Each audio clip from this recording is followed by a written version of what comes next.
appointed.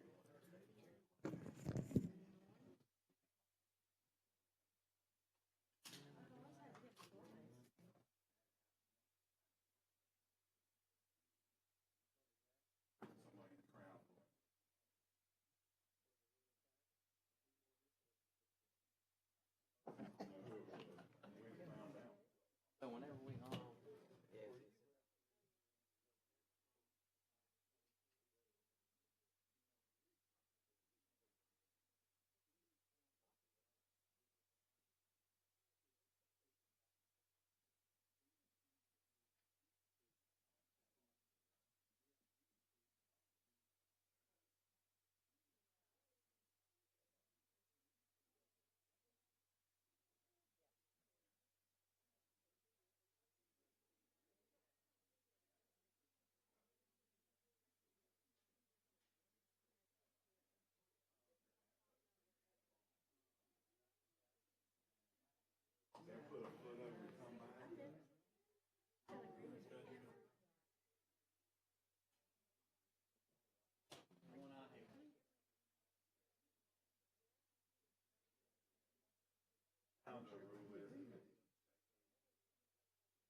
Really?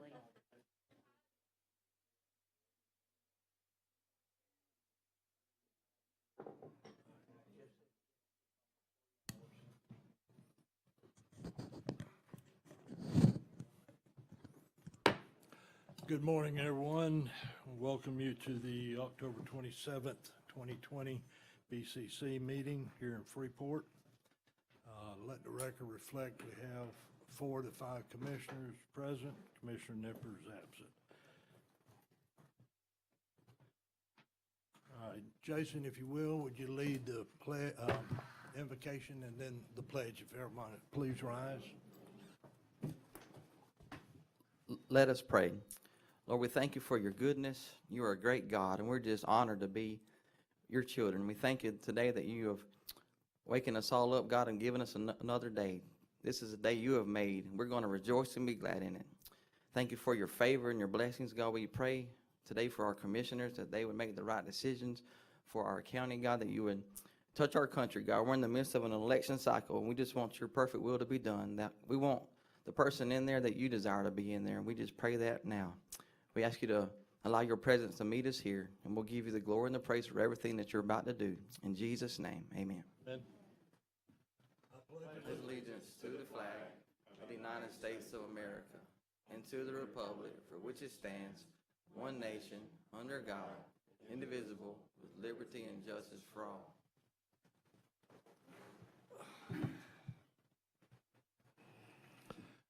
Let's see, I want to recognize, I think they're here. I know one of them is Commissioner-elect Mike Barker is back off here on the left. And Boots, are you in here? Hey, I know he's probably up front, but anyway, he's in the building too. Okay, very well. All right, I'll call the meeting to order. Mr. Stanley. Good morning, Mr. Chairman, Commissioners. A couple of additions for your consideration to the agenda today.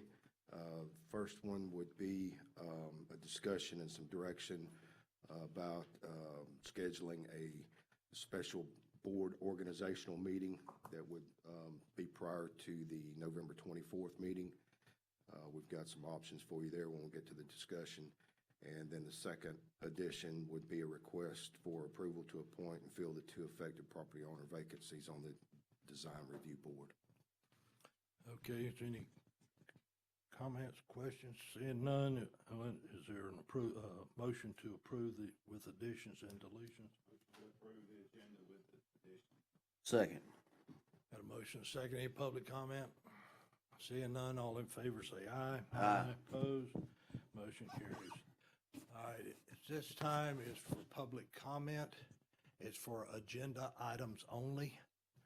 If you cannot be here when that item comes up, this will be the opportunity for you to do so. keep in mind that as we get to that agenda item, there will be an opportunity for public comment. So is there anybody in the room that wishes to make a public comment about an agenda item? Seeing none, I see none on Zoom. So we'll move forward. Is there any items to be removed from the consent agenda for further discussion? All right, seeing none, entertain a motion to approve the consent agenda. So moved. The motion is second. All in favor say aye. Aye. Opposed? Motion carries.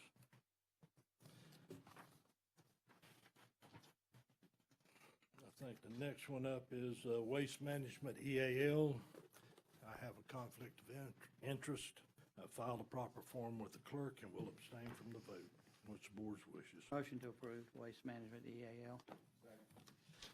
Motion is second. All in favor say aye. Aye. Opposed? Motion carries 3-0 with 1 abstention.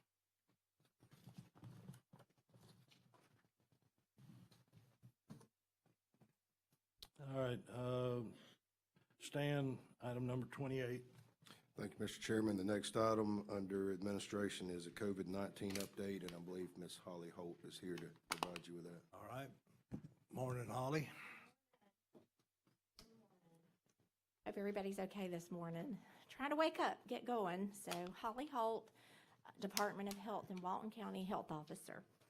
Got the latest information for you this morning. Since our last 10/13 BCC meeting, I think we reported 203 positives since that meeting. And today, the total positives ongoing are 2,368. We have been able to administer with our partners 16,880 total tests so far since we started this back in the spring. Percent positive is still hanging around 14%. But I will say, the medium positive for the last 14 days is 10.17%. Before that, it was around 8% the 2 weeks prior. But for the total positivity, it's been around 14% ongoing. We've had a little bit of decreased testing days just for various reasons. But those testing days we think are going to pull back up because we've got a lot of people interested in being tested for COVID because we're seeing it more in our communities. And that's happening across the state as well. I do want to say that today I'm going to be bringing an additional death to the report that comes out today. So we've had 29, it's going to be 30. We had someone pass away over the weekend. So that was a community-acquired death, and that will be 30 as of today on the report.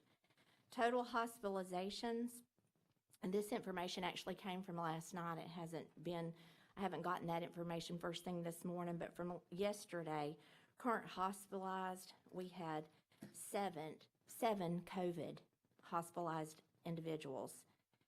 3 individuals on the vent, but none of them were COVID. Okay, so 3 vent patients, but not COVID. 15 total in ICU, 3 of those COVID. So those are our numbers for hospitalizations. Those are our numbers for tests. Those are our numbers for positive from the last 2 weeks. I did want to make a note that we are going to change a little bit with our testing starting next week because we're doing the time change. We've been testing from 3 to 5, and that's going to put us into the dark, basically. So we're going to do something a little bit different. This week we'll continue with our Monday, Wednesday coastal branch testing, Tuesday, Thursday to Funiac Springs testing from 3 to 5. But starting next week, we're going to start testing from 9 to 11 versus 3 to 5 at the same sites. And we'll be testing, our lab has changed a little bit. So because of that, we're going to be testing Tuesday, Thursday to Funiac, Wednesday, Friday, Coastal Branch from 9 to 11. We do have a couple of holidays in there. So because of that, we'll be moving it to some Monday testing because I think we've got 2 Wednesday holidays And then we have, of course, Thanksgiving. If anybody wants to make an appointment for those tests, it's 850-401-2761. And the last thing I really wanted to report, we don't have anything new about our rapid testing. We have not received that yet. So we're still continuing to do PCR tests. But I will tell you, we are getting them back a lot quicker than we were. So 48 to 72 hours on PCR testing. But I do want to just mention quickly to continue to protect the vulnerable by avoiding the 3 C's, because this is going to be so important. We're seeing things starting to hop and move around in our county again. And probably some of you sitting around in this room know somebody that's tested positive for COVID. Some individuals are doing fine with COVID. Some are not. We've had another death over the weekend.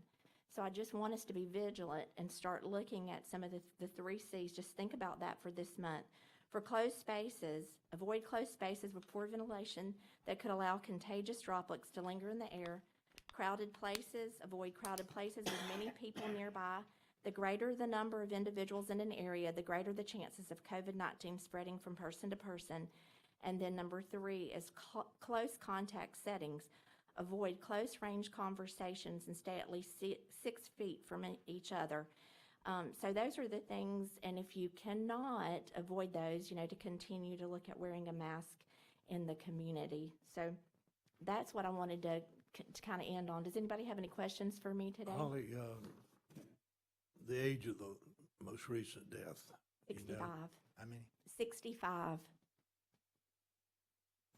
Okay. Anybody else got any Yeah, questions? Holly, could you state where you will be doing the testing, the facilities you will be doing it in? The same places we have. So at Coastal Branch, it'll be our Coastal Branch facility, Mhm. which is in Santa Rosa Beach at the health department. And the other facility is the old health department in Defuniak Springs. And there's the tents out there that you have all helped us with. Okay, is there any testing going on in the far north end of the county? We continue to do testing in our clinics. Okay, So if somebody needed a test in Paxton, they would go through the clinic services for Okay. that. Yes, All sir. right. Thank you. Anyone else? All right, Ms. Holly, thank you very much. Thank you. Stan, you got anything you want to add to that? No, sir, but while we're doing updates, if you don't mind, I'd like to have Goldberg give us a quick update on Tropical Storm Zeta. All right. Where you at, Jeff? I think he's in a break room, boss. I'm in, yeah. I go grab him. Here he comes.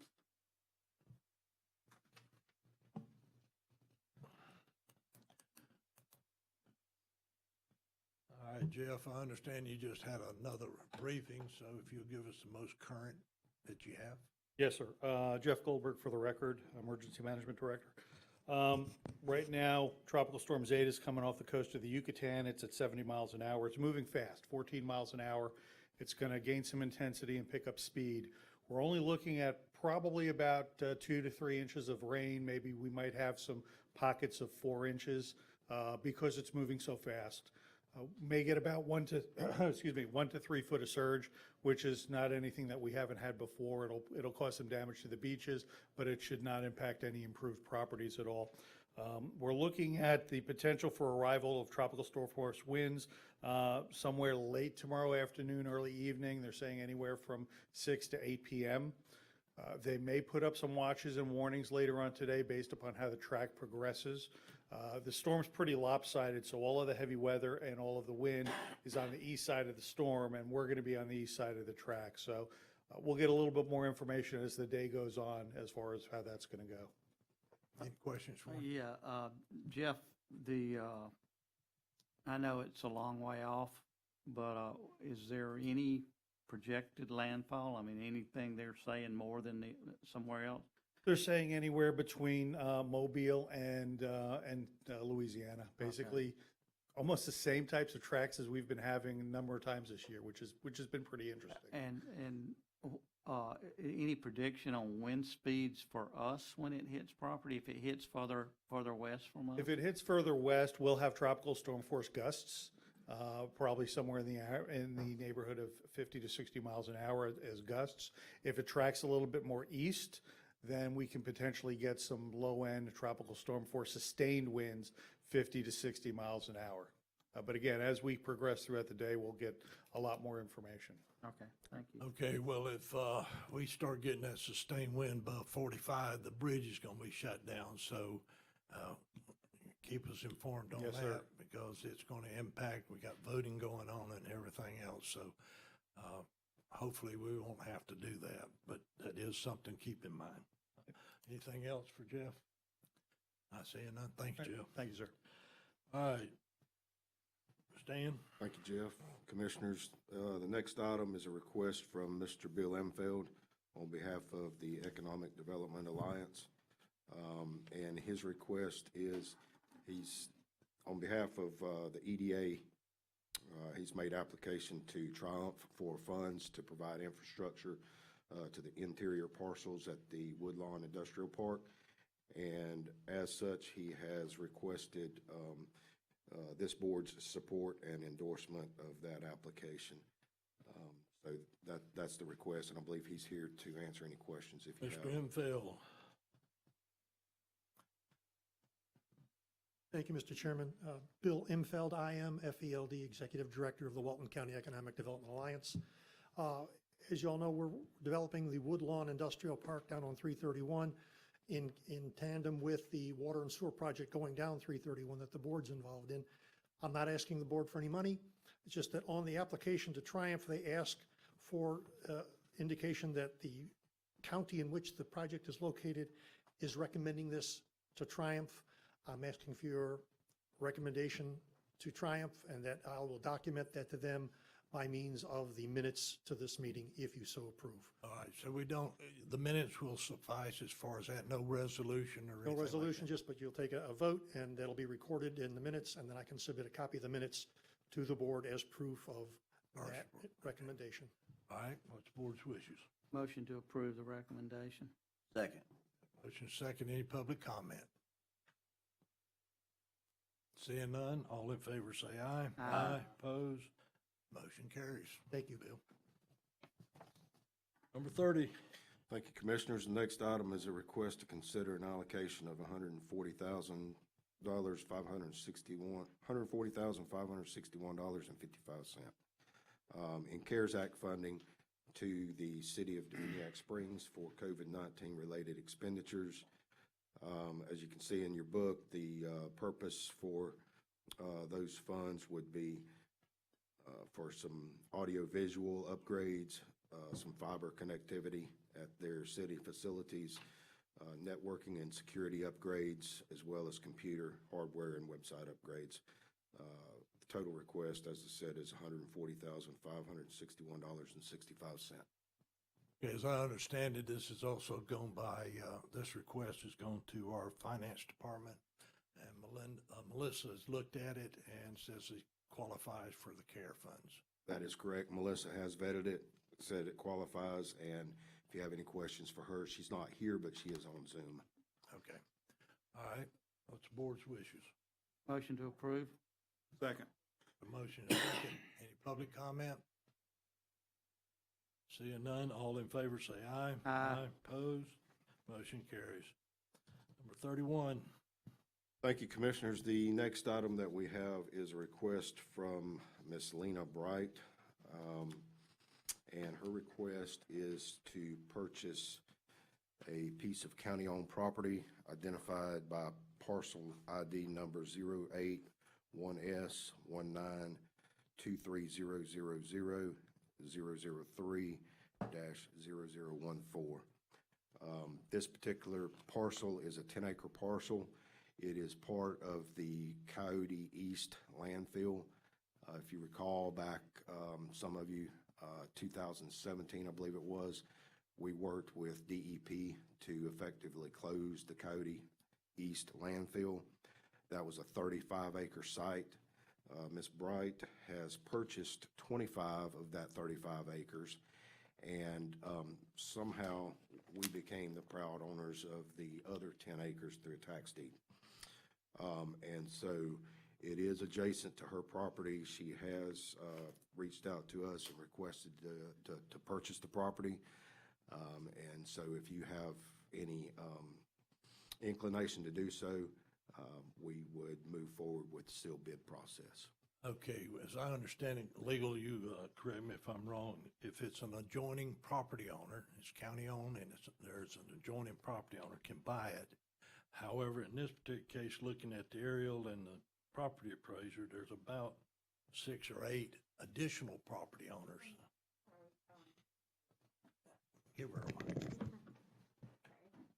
So, that process also only applies if the property is less than $15,000, and I believe that this property is assessed by the, tax collector at about 45,000. 46, yes. So we that's would not be able to follow that process, but what we could do is advertise for bids like we do whenever we dispose of any other property that we normally have. I've been in contact with Miss Bright. She contacted my office, and I informed her of that process, and I think we can go forward with that, and she'd be Okay, interested. do we have to first declare it surplus before we sell it? So we're gonna have to address that part of it too. Yeah, so if you guys direct us to move forward, what we'll do is bring that back at the next meeting. We can surplus the property, advertise the bids. I think we only have to advertise for 2 weeks. Okay. But my office will handle that. And then we would bring the bids back to you. At that point, you could decide whether to accept the highest bid or reject all of the bids, but we would have to take the highest bid. Okay, so what official action do you think we need to do today? Do we need to go ahead and just make a motion to surplus it today or wait? Yeah, till- just a motion directing my office to move forward with the process of surplusing the property should be sufficient for today. Okay. The board's wishes. Motion to direct legal to surplus the property, or to do the process of surplusing the property. Second. A motion and a second. Any public comment? Seeing none, all in favor say aye. Aye. Opposed, motion carries. All right, number 32. Thank you, Commissioners. Item number 32 is an update from the beach activities ordinance workshops that we held on October 6th and October 7th. I would like to say that Mr. Corman did a good job at facilitating those workshops. We feel like we got some good feedback and some good information from those sessions. In your packet, you'll find several documents. The first couple are the minutes from the meeting. Then you will see some. Chairman, I don't have those documents. Okay, hang on a minute. Is anybody else absent those? Tony did. Tony, I'll leave you mine. Everybody else have the documents? Did you got it? Okay. Thank you. Go ahead. Okay, so first couple of documents are minutes from the meeting. Second document is a report that kind of summarizes the highlights of the minutes. There are a couple of documents that include suggestions, recommendations, and options, and then a suspension and revocation proposed process. What we're asking for today is for you to take this and look at it, consider it, and provide any feedback to us by the next meeting, but postpone any official action on changing the ordinance itself until the new board is seated. I totally agree with that. I'm sitting here with less than 2 weeks on the board, a little over 2. And something of this magnitude ought to be addressed and answered by the incoming board. There's 2 new members for sure. Tony will know, I guess, next Tuesday if he got back in or not. But Mr. Chairman, I agree with you, and I will make a motion for us to table this until the new board is in place. Second. got a motion and a second. Any public comment?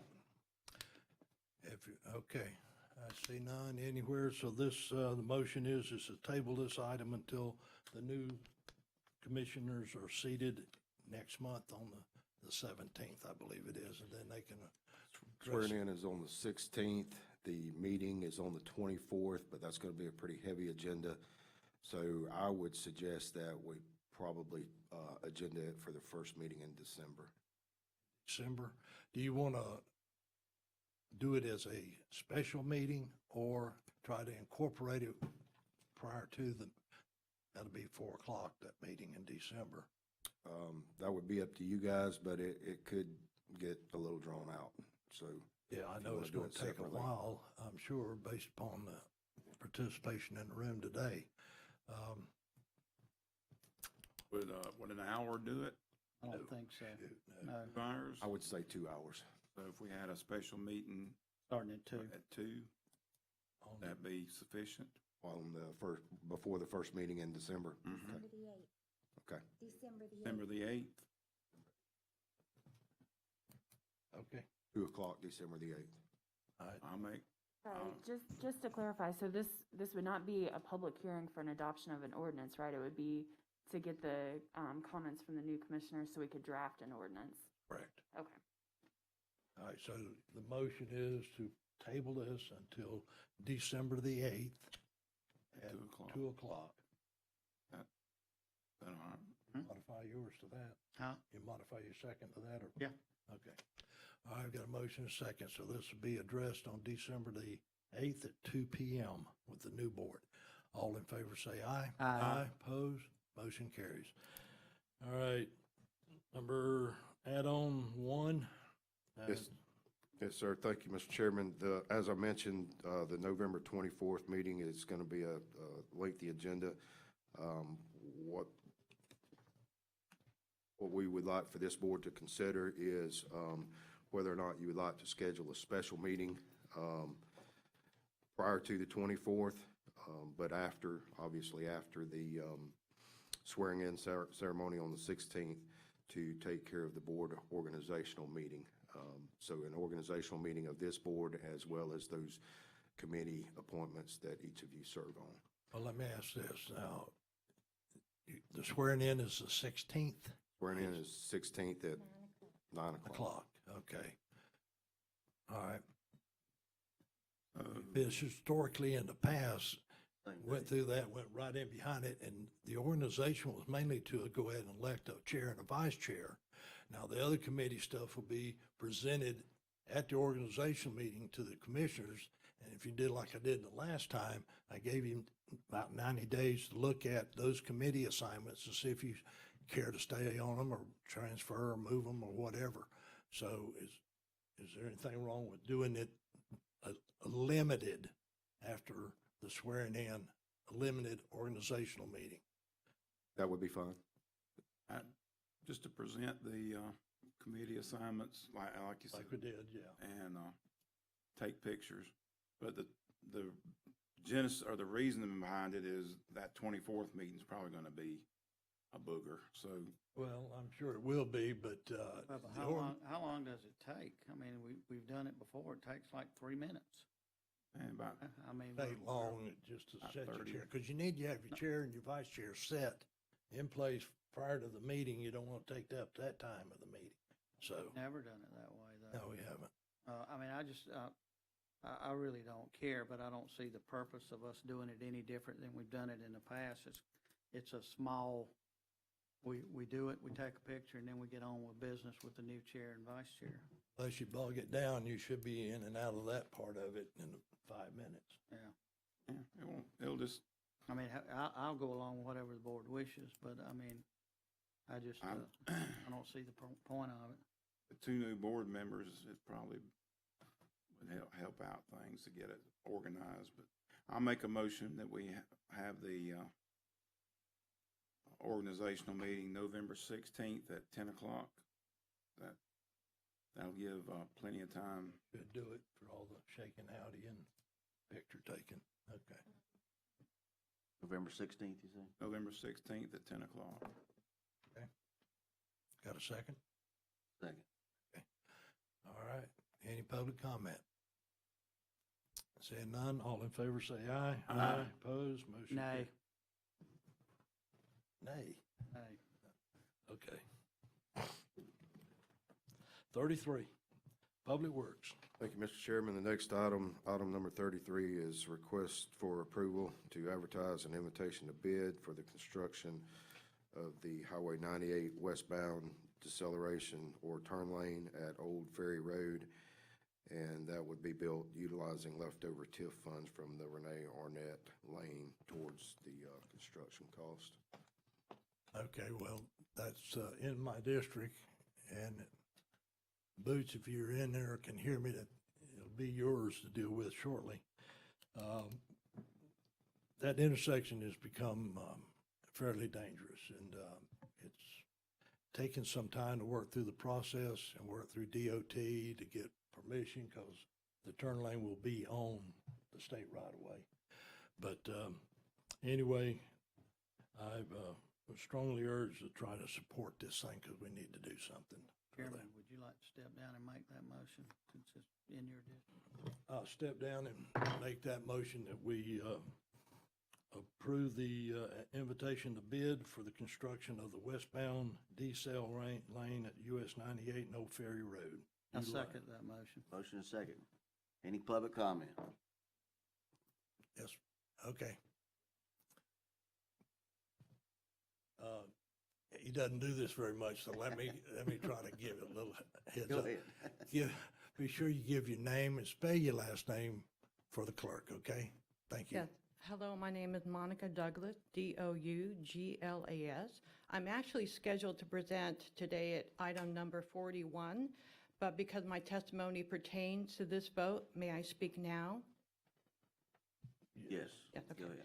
So I'm actually here to present a position by the residents of Peach Creek. We now have a subdivision of over 264 houses, and all these residents, plus workers of the plants to our northeast and residents of houses to the north of us, all have to use Old Ferry Road to exit, to get out. And so we recently had a tragic accident at this exit, the intersection of Old Ferry Road and US Highway 98, and that's why I'm here. Our neighbor, a nurse with young children, was severely injured at this exit while trying to help other accident victims. The petition is a tribute to her. When this exit is blocked off, like in this case due to an accident, it becomes a death trap for everyone inside. If there's a fire or someone has a heart attack to the north of this intersection, we have no other way out, and help cannot enter.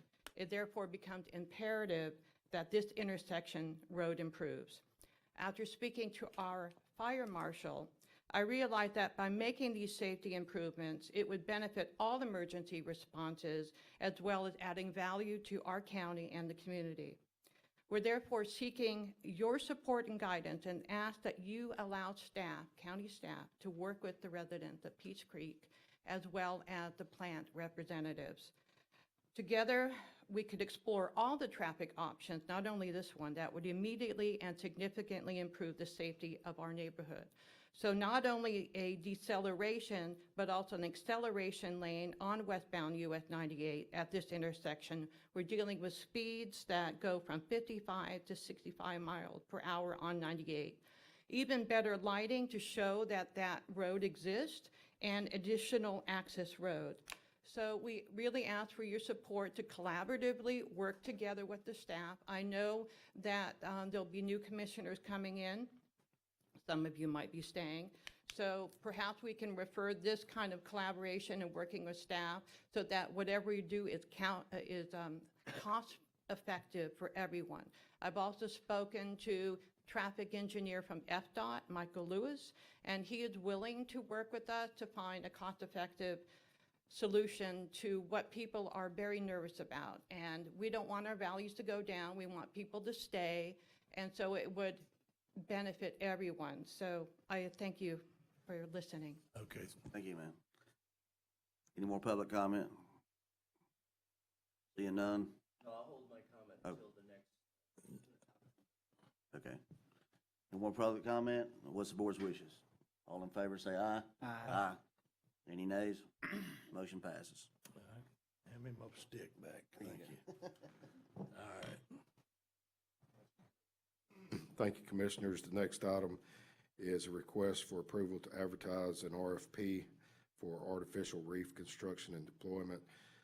for the Inlet Beach Nearshore site associated with FWC grant number 20019. This is a grant for the artificial reef modules. It's a $60,000 grant awarded from FWC that required a $30,000 match, which is coming from the TDC. And so our request today is to advertise an RFP for placement of those modules. What's the board's wishes? Motion to approve. Second. Motion second, any public comment? Seeing none, all in favor say aye. Aye. Opposed? Motion carries. Mr. Tusa. Morning, Mr. Chairman, Commissioners. I have a few agenda items this morning. Two of them are related. The first one is for request approval to advertise an invitation to bid for the Cessna Landing Park Fishing Pier Replacement Project and request to use remaining FY20 contingency funding for this project. This project has been in the planning for a couple years now. We had money in the FY18 budget, and it was delayed due to permitting with the Army Corps of Engineers. So, but we are ready to move forward with this project, and so I'd ask the board to consider approving this. All right, what's the board's wishes? Motion to approve. Second. The motion second, any public comment? Seeing none, all in favor say aye. Aye. Opposed? Motion carries. Thank you, 36. Commissioners. The next item, number 36, request approval to select an architect engineer firm from the continuing services contract for task order TDC 20-001, design and permit services for design, development, and permits acquisition to improve Highway 283 Grayton property, and that's the parcel number 08-3S-19-25,000-004-0030 to be used for a municipal parking lot. So this is the Grayton parking lot that we have purchased back in 2016. We are ready to make some improvements to this lot. It has been a gravel lot over the past 4.5 years since we purchased it. And with the shuttle program that we implemented this past summer, which was a very much successful program, we'd like to make some improvements to this lot. So we'd like to pave it. We'd also like to add restrooms and a pavilion for folks who are waiting for the various shuttles. Well, Mr. Chairman, Yes. Jay, by paving that lot, we're going to have a pretty big stormwater plan too, because we're going from a pervious surface to an impervious surface. So the stormwater plan is already in place. We can use the existing stormwater plan. Is that plan, though, sufficient for a impervious surface? It is. Okay. It is. And we'll have the engineer double check that.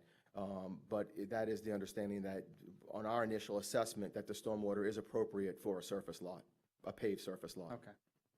Does this include a covering for our patrons? It does. We will have a pavilion there, and then we'll have some restrooms as well, because we heard from the surveys that we did and the users of the shuttle that a restroom would be nice there as an amenity. Also for the multi-use path as well, that's right there. Okay, any other comments from the board? All right, what's the board's wishes? Motion to approve. Second. Motion is second, is any public comment? Seeing none, all in favor say aye. Aye. Opposed? Motion carries. Thank you, Commissioners. And the next item is related to the item you just approved.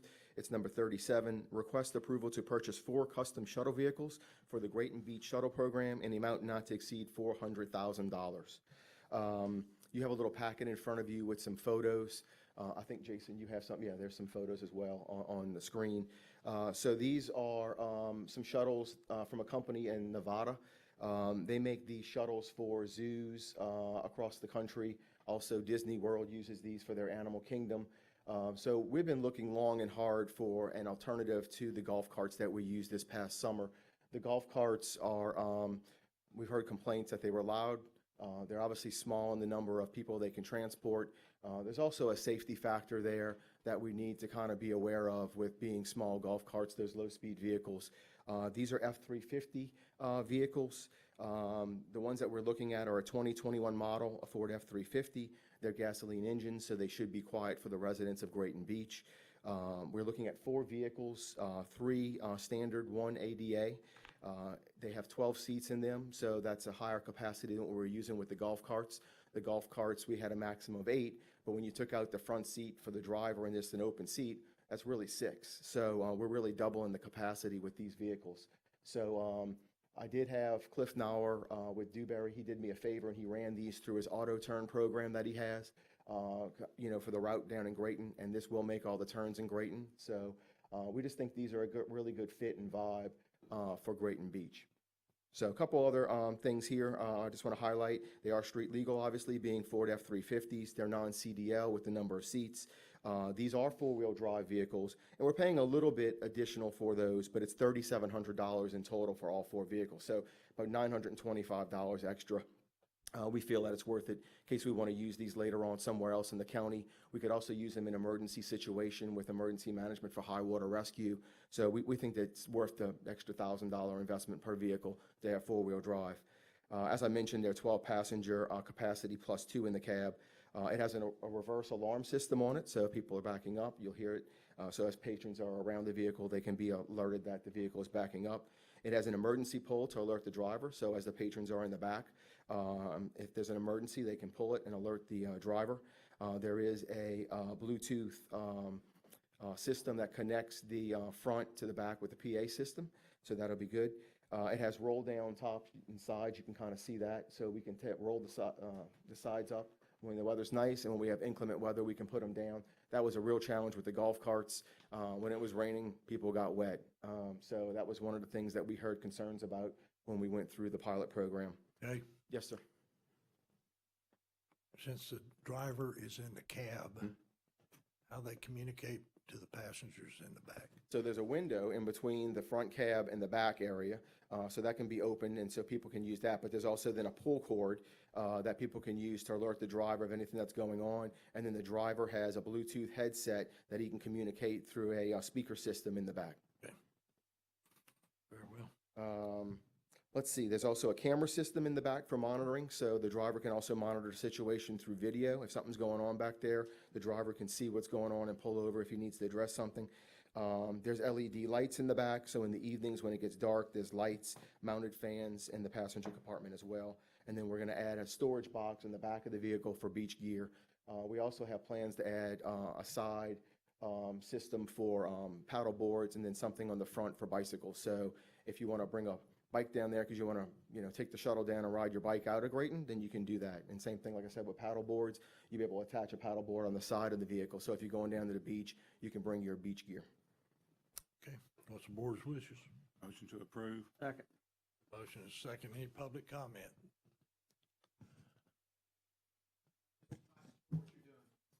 Okay, thank you. Thank you.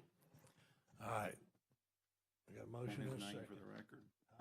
Billy Bazette. Billy Bazette. Well, I knew. I want to make sure she knew. Good. All right, got a motion and a second. All in favor say aye. Aye. Opposed? Motion carries. Thank you, Commissioners. All right, thank you. All right, let's see. Sydney, you got nothing this time? Daggone. I know. Commissioner Glidewell. Nothing, Mr. Chairman. Commissioner Nick. Yes, sir, Mr. Chairman. Choctaw Beach Community Center is in desperate need of some repairs.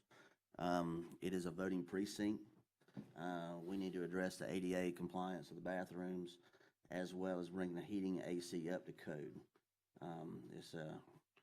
It's time we help them out down there in Choctaw Beach a little bit, and it would be so great if Commissioner Anderson could help me out with the rec plaque fees to make that happen. I was wondering why you were looking at me. That's right.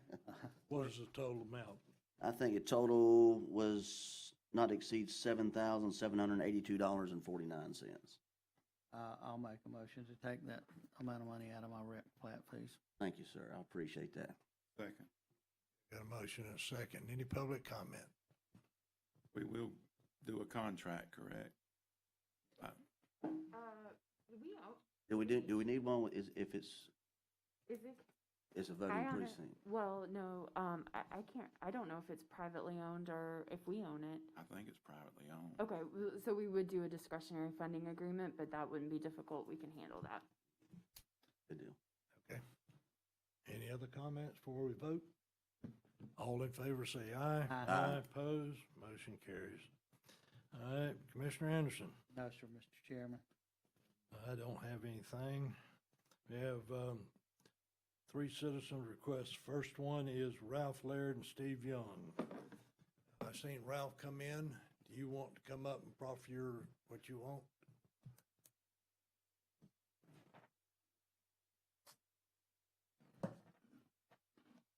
Ralph Laird, Laird, Steve Young, partners there with me. We subdivision of 32 lots.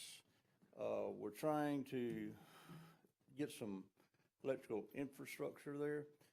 And there's a new thing by Chelco that if you have a county-maintained road, they will put in the infrastructure free.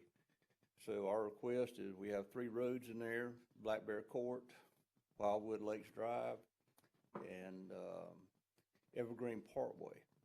They're all stormwater set up, ready to go, really all paved. And we just asked for county maintenance. All right.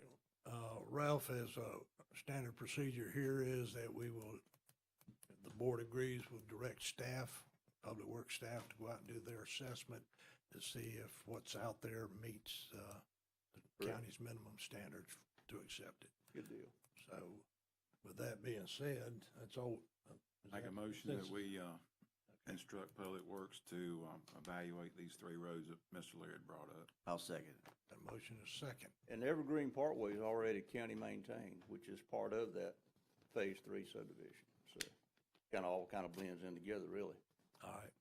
I'm not sure how long it's going to take them to get out there and do that assessment, and whether to be ready in 2 weeks or not, I don't know. But that's the motion. Any other public comment? Thank you. Seeing none, all in favor say aye. Aye. Opposed? Motion carries. All right, Renee Shaw.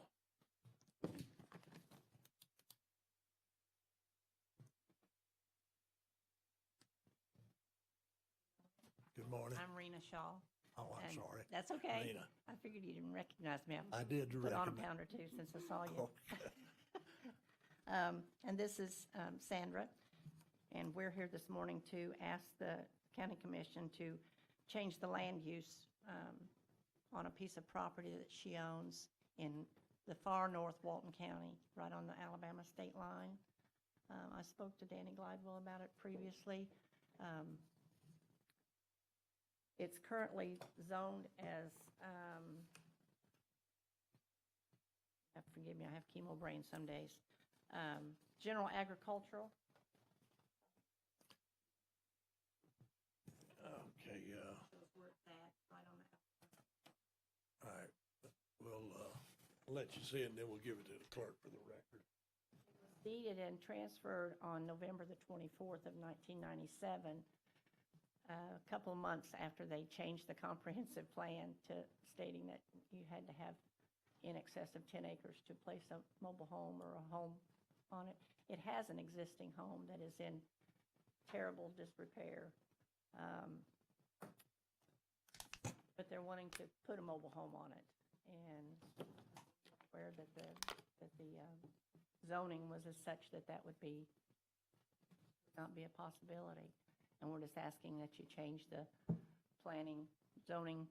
Well, if it's already had a dwelling on it one time, I'm going to ask Kristen Schill with our planning department to come up and address it. She was sort of nodding her head back there, so if you'd give her access to the mic, please. Sandra. I spoke with, is it Renee or Rena? It's Rena. Rena, Yeah. okay. I spoke with Rena a little while ago. We've been trying to get a hold of her. This was actually an old family tracks out there between North Walton and part of it in Covington County, Alabama. And the family was out there for a long time, and we did a couple hours of research, and we finally tracked it down. So I think that they are fine. The gentleman that owned the property, he's passed away, but they were together for a long time and lived in the home together, and he left it to her. He was part of that original family, am I right? Mhm. So, I mean, I really, you know, family lot splits are permitted, they're allowed. The density is not an issue. You don't have to change the zoning. I think it's just a matter of communication, to be honest with you. There's no request for a lot split, is there? No, sir. Just that, Yeah, they were trying to We've get already a done the mobile lot home split. permit. 97. Yeah, and there is an existing structure there, but fortunately, it's 800 square feet or less, so it could be the ADU if they ever want to rehab that in the future. You know, it's just, you know, we have to consider you family, and I think she was, for a long time, part of that family, if I'm not right. Yeah, so, yeah. all right, so what do you tell me, Kristen? Is she okay? She can, Okay, yes, I she's do. okay, think so they're she okay. can move forward. Without a with- land use change. No Yes, land sir. use Yes, change sir. or nothing. They'd never needed a land use change. It was a matter of, you know, tracking down the family history there. Okay. Well, I'll ask you to make sure that they are able to get it accomplished, okay? All right, thank you. Ma'am.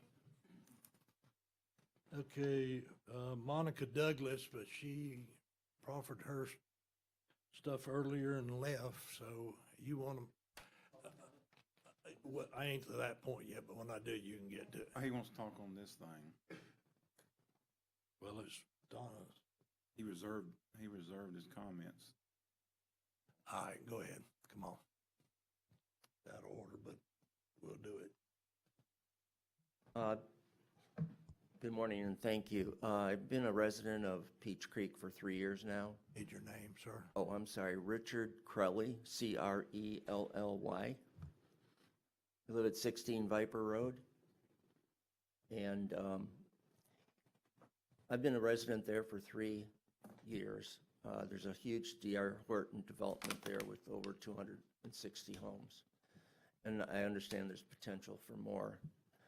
The traffic on Old Ferry, Coochie Road, leading from the industrial site to Old Ferry and Old Ferry to 98 is overwhelmed with traffic. And we had a serious concern 2 years ago. And we met with you, and you were good enough to come out and talk to the homeowners. The situation has intensified. And the problem isn't only at 98 and Old Ferry Road. That is a serious problem. And the slow-down lane and the speed-up lane, which we didn't talk about 2 years ago, has become even more important. The traffic signs there on 98 are at 65 miles an hour at the entrance where people are coming in and out of this Old Ferry Road turn. We're talking about, and I know you do traffic studies periodically, but we're talking about maybe 100 to 200 of these huge cement and dump trucks, 20 to 30 ton trucks, coming in and out of there all day long, and even during the, in the morning at nighttime, which is a problem, another problem. But we also have residents back there. There's probably 1,000 cars that go in and out of there. I would, and I'm talking off the top of my head because I don't have the statistics from any reports that were done on road traffic and usage. But I want the commissioners to understand that the roadway in and out of there, Coochie Road and Old Ferry, are not adequate for the traffic that we have. And a huge, it would not be that big of a problem without the truck traffic. But the truck traffic makes it even worse. There's a safety hazard. You're probably aware of the fact that there's a fire hazard there. There's supposed to be 2 entrances in and out of that area, but I understand that Horton was grandfathered and they weren't required to build a second entrance. So all of the stress is on Old Ferry and Coochie. I would just request that another traffic study be done. Do you have any idea when the last one was done? Well, it was probably just before we had that community meeting. Okay, so that's been 2 years, and like I said, substantial increase. So I'd request a meeting, another traffic study, and also an opportunity to meet with Chance Powell or whoever the chairman is, and have our community have another town hall meeting Okay. at some point in the near future. All right, well, that'll be a request I'll leave with the new board. But Okay. thank you very much. And thank you very much. All right. Chairman, could I ask, we have Chance come up and talk? I was going to make a comment and then. Okay, sorry. All right, we had a meeting there. This is for Boots too, if he's listening. We had a meeting there, a community meeting at the school because we had probably 200 plus people there. And it was the same thing that Richard brought up back in 2017.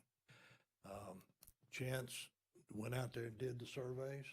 He did the traffic counts, et cetera, and it didn't sit well with the community because they didn't think we had the proper numbers.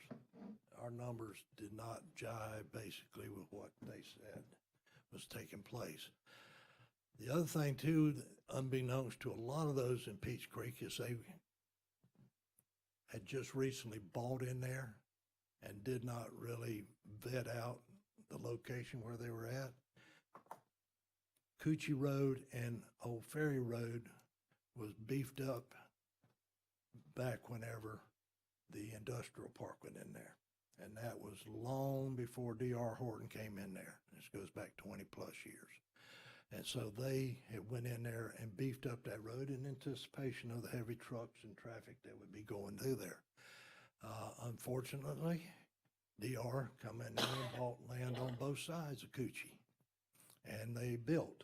And during that meeting, I learned there were several people in there that never bothered to go out and do a site visit.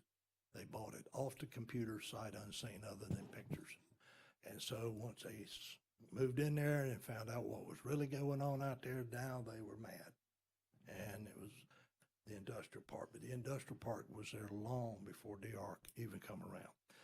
But that being said, I don't know if there's enough room there to put any additional laneage in there. I doubt it, because Horton built right up to the line, and both phases 1 through 5 that are in there. So it is fact that DR back when they originally sent in their DO, they did not have to put that second entrance in or exit.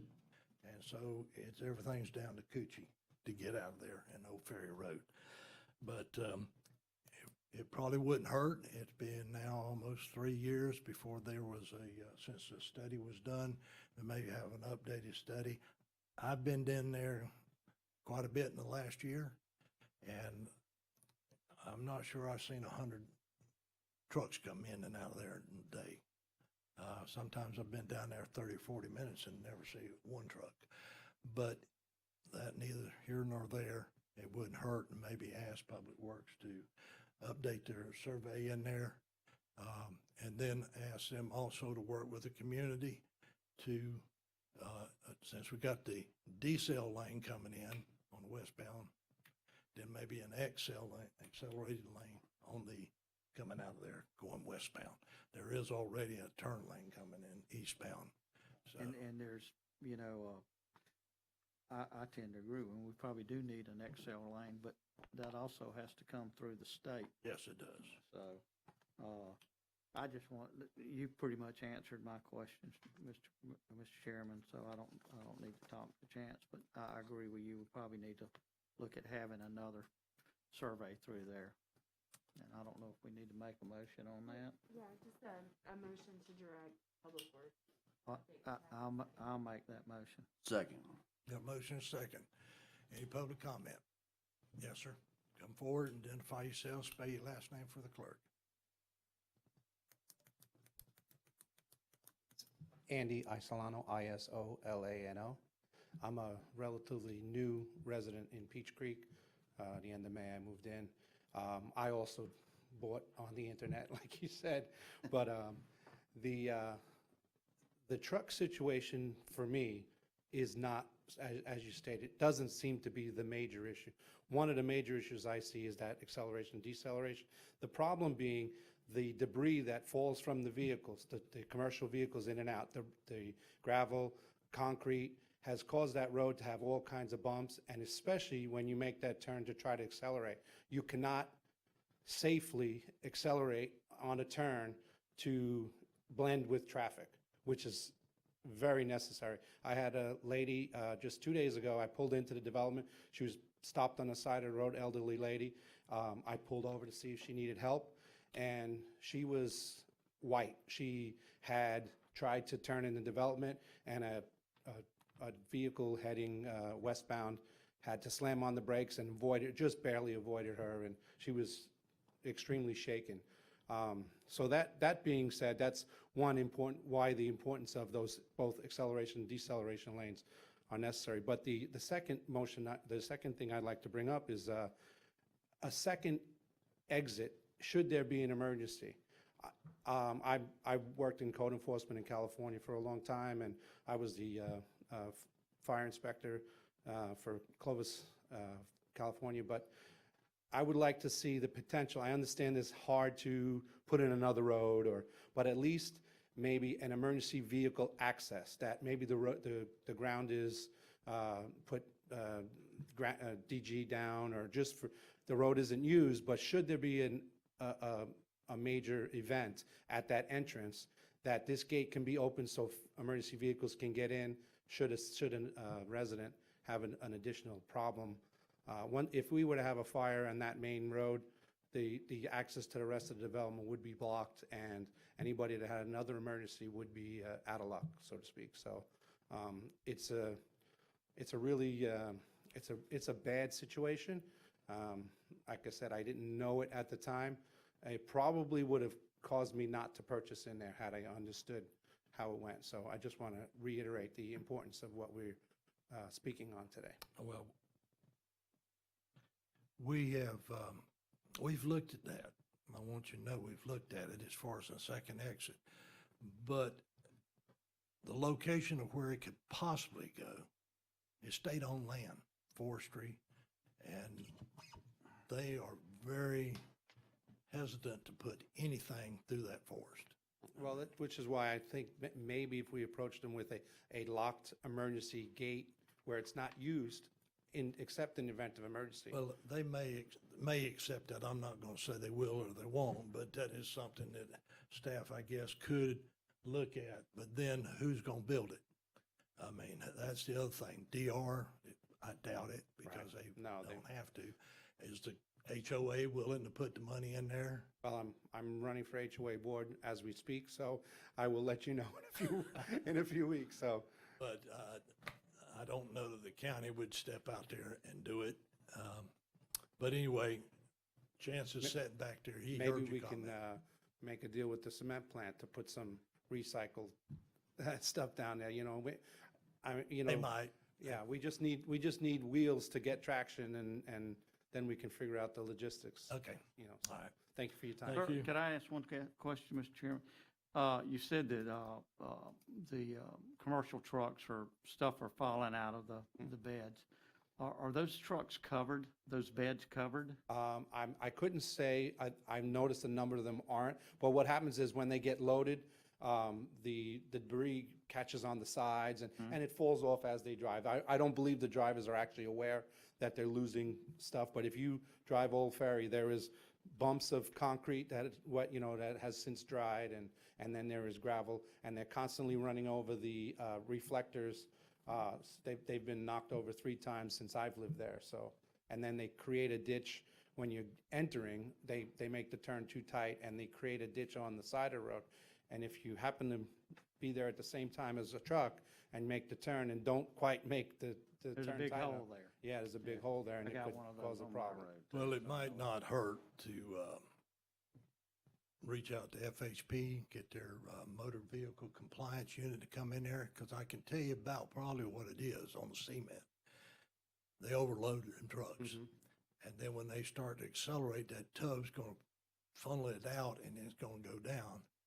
Like it happened when I was on the highway patrol. There was a trooper in Tampa, and a truck was right beside me, and he dumped about a yard of concrete on my patrol car.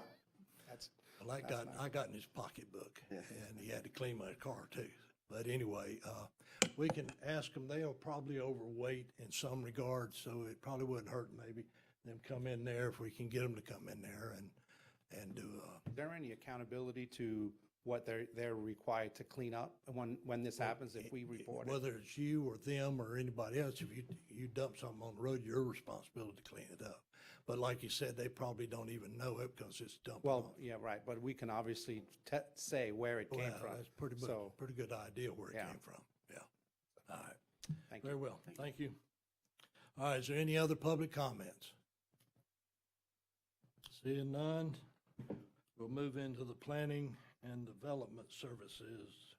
Kristen, I think you're up. Hey, we just have one item, Commissioners, request to appoint 2 new members to the Design Review Board, Mr. Chad Williams and Mr. Jonathan Hampel, as affected property owners. Okay. Is that your recommendation then? Yes, sir. They What's seem the- to have good experience. All right. What's the board's wishes? Motion to approve. Second. Got a motion and a second. Any public comment? Seeing none, all in favor say aye. Aye. Opposed, motion carries. Let's see, I do believe that's what we have. I'll entertain a motion to adjourn. So moved. And second, we're adjourned. Goodbye.